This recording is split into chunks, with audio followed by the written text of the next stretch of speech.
حبى الله النبي مزيد فضله على فضل وكان به رؤوفا فأحيا أمه وكذا أباه لإيمان به فضلا منيفا فسلم فالقديم بذا قدير وإن كان الحديث به ضعيفا فصلوا على حبيبنا المصطفى اللهم صل وسلم وبارك عليه.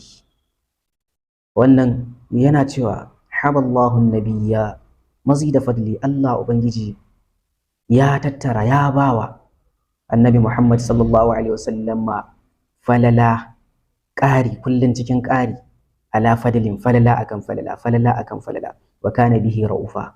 Allah madaukakin sarki ya kasance rauf ne da annabi Muhammadu sallallahu alaihi wasallam.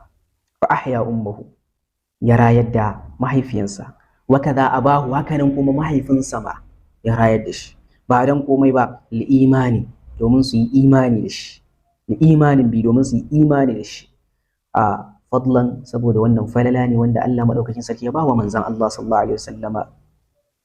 Fasallim, in ka ji wannan batun ka sallama, fal qadimu bi za, kakka ji abin wani gwangwaran gwam, ka sallama ka miƙa wuya.